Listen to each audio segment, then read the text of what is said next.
دنیا میں وہی شخص ہے تعظیم کے قابل جس شخص نے حالات کا رخ موڑ دیا ہو۔ 1857 کی جنگ آزادی، ہندوستانیوں کی شکست، مغلیہ سلطنت کا خاتمہ، سموچے ہندوستان پر برطانوی سامراج کی گرفت، ملک میں افراتفری، نئے حکمرانوں کا عوام پہ تشدد اور تشدد کا خصوصی نشانہ ہندوستانی مسلمان۔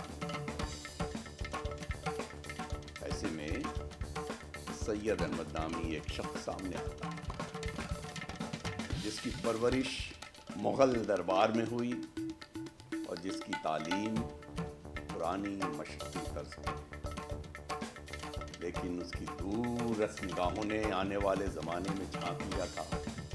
وہ جان گیا تھا کہ اگلے وقتوں میں اس ملک کی اقلیتیں اپنی شناخت اور اپنی تہذیب کو اسی وقت تک زندہ اور قائم رکھ سکتی ہیں جب تک وہ اکثریت کے شانہ بشانہ چل کر ملک کی بہتری میں برابر کی شریک بنتی رہے۔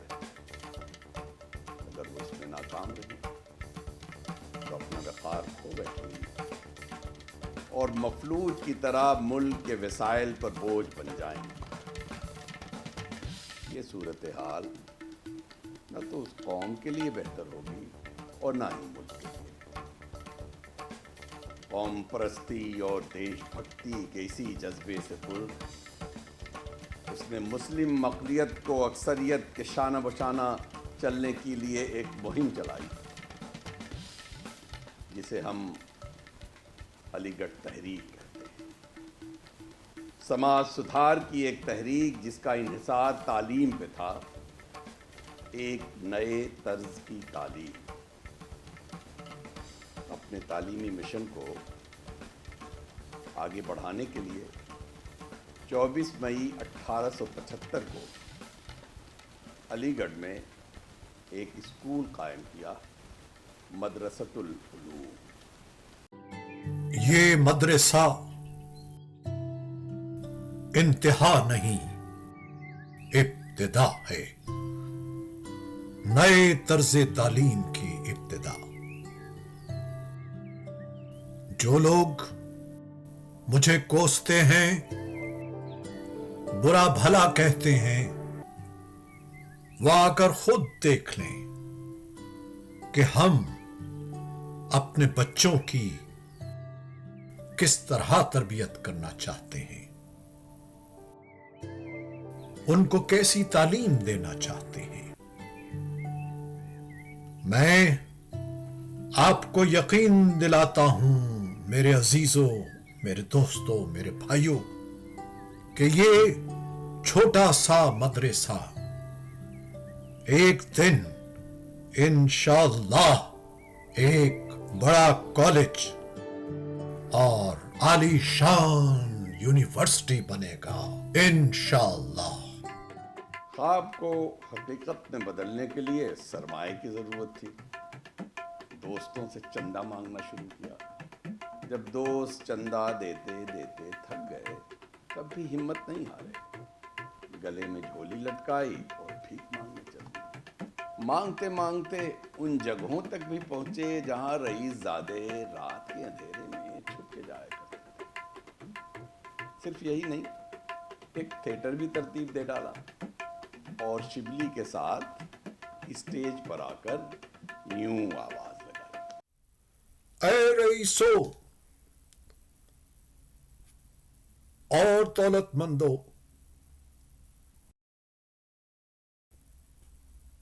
تم اگر یہ سمجھتے ہو کہ تم اپنی دولت اور اپنی حشمت کے غرور میں یہ سمجھو کہ تمہارے پاس تو سب کچھ ہے، قوم کی حالت چاہے کیسی بھی ہو، ملک کی حالت کتنی ہی بدتر کیوں نہ ہو، लेकिन तुम्हारे बच्चों के पास तो सब कुछ है, तुम्हें इसकी क्या फिक्र। लेकिन याद रखो मेरे साथियों, ये याद रखो कि तुमसे पहले भी लोगों ने यही सोचा था, मगर आज उनके बच्चों की जो हालत है उसी के बायस हम यहां स्टेज पर खड़े हैं की खातिर, तालीम के लिए, तरबियत के लिए। ए कौम मां, ए कौम मां, बहरे अस्थो दादयम बर्बाद नंगुनाम रा। ए कौम मां, ए कौम मां, बहरे अस्थो दादयम बर्बाद नंगुनाम रा, नंगुनाम रा। दोस्तों क्या तुम्हें सचमुच था हैदर का यकीन, या ये समझे थे कि पर्दा कोई होगा रंगीन। आएगी सोई हुई एक जोर अजबी, आएगा फूल के लेने को इरम का गुलची। कौम की बाज़ को यूं खेल तमाशा समझे, अगर आप ये समझे तो बेजा समझे। नौए गम है यहाँ नगमे इशरत कैसा है ये हसरत का समा जोश मुसर्रत कैसा है जुनू खेज ये हंगामा इशरत कैसा। कौम का हाल है गफलत की बदौलत कैसा है। अजब से अगर दीदाए बीना देखे, देखना हो जिसे इबरत का तमाशा देखे। कौम के ख्वाब परेशान किए ताबीरें हैं, एक्टर ये नहीं इबरत की ये तस्वीरें हैं।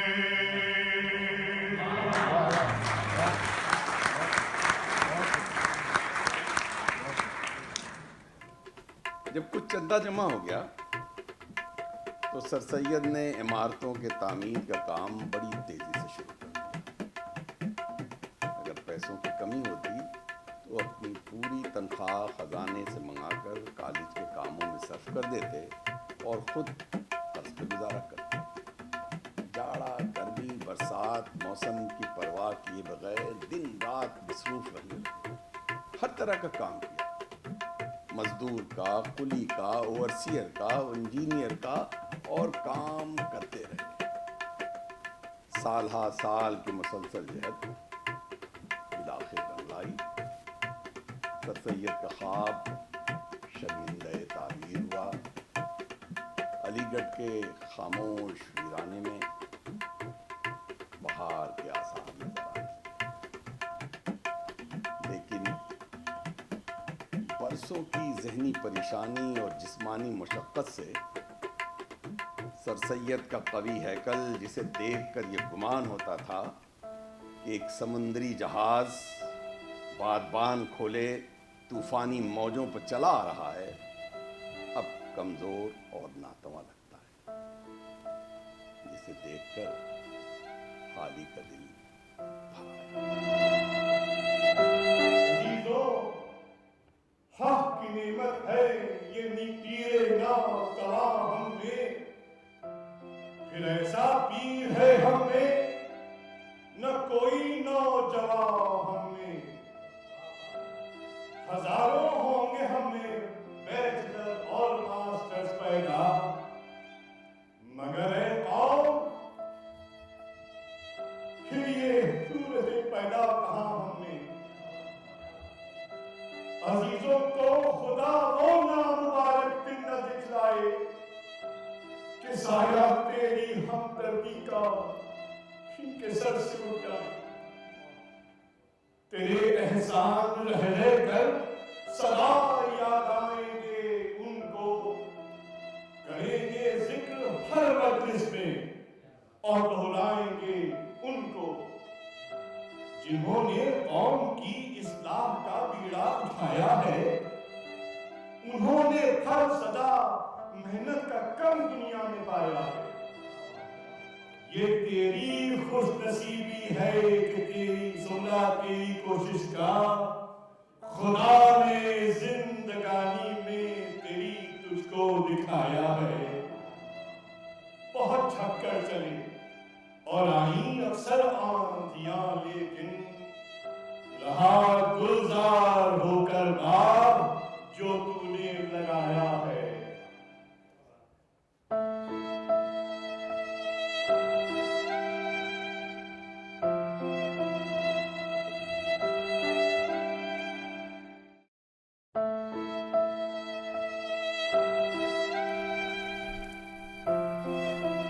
अजीजों,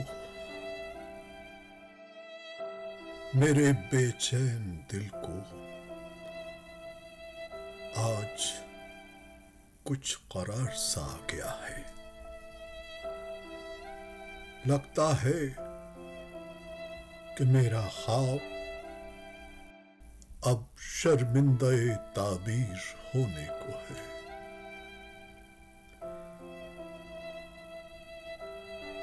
हड्डियों को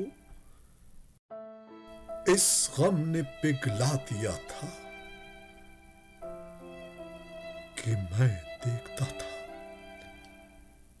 कि जमाना तेजी से आगे की तरफ बढ़ता चला जा रहा है, लेकिन तुम हो कि ख्वाबे गिरा से बेदार ही नहीं होते। मैंने बरसों लगातार तुम्हें जगाने की कोशिश की। खुदा की कोई सुबह मुझ पर ऐसी तुलू न हुई, मुझ पर ऐसी तुलू न हुई जब मैंने इस मकसद की तलब में अपने दिल को खाली किया। और खुदा की कोई शाम मुझ पर ऐसी नहीं गुजरी कि इस तमन्ना में मैंने अपने बिस्तरे गमो अंदोह पर बेकरारी की करवटें न बदली हो, बेकरारी की करवटें न बदली हो।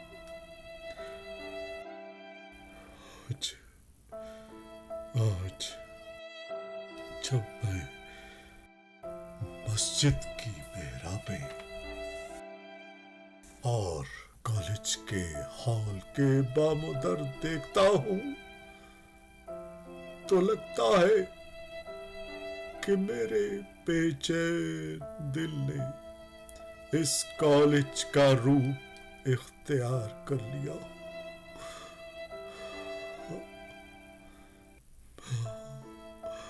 मेरा ख्वाब अब पूरा हुआ चाहता है,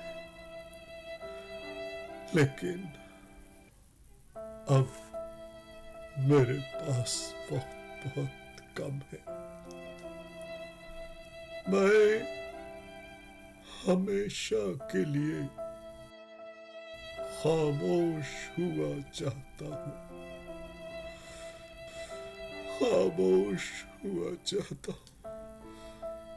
बस मेरी एक नसीहत याद रखना कि तरक्की की जड़ यही है कि तालीम के तमाम जीनों को तेजी से उबूर कर लो और तमाम खजानों को अपने दामन में समेट लो।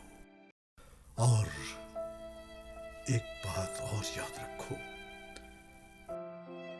कि खुदा का कोई हुक्म तहरीर की सूरत में नहीं आता, बल्कि जमाने के हालात में पाया जाता है। जमाने के हालात में पाया जाता है।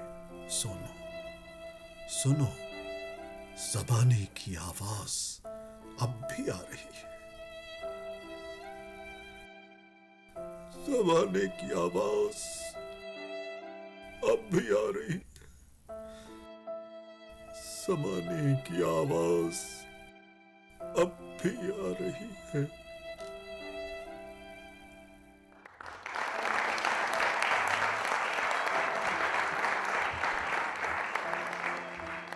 1877 में एमए कॉलेज के संग बुनियाद रखते वक्त सर सैयद ने कहा था कि जो बीज आज हम बो रहे हैं, एक दिन वो एक तनावर दरख्त बनेगा, अपने मुल्क के बरगद के दरख्त की तरह, जिसकी शाखें जमीन में जड़ बनाएंगी और उनसे फिर नई और मजबूत शाखें पैदा होंगी। ये कॉलेज एक यूनिवर्सिटी की शक्ल में परवान चढ़ेगा, जिसके तलबा दुनिया के तूल व अर्ज़ में फैल जाएंगे और आज़ादाना तहकीक, वसीउल क़ल्बी, रवादारी और सच्चे अखलाक का पैगाम फैलाएंगे।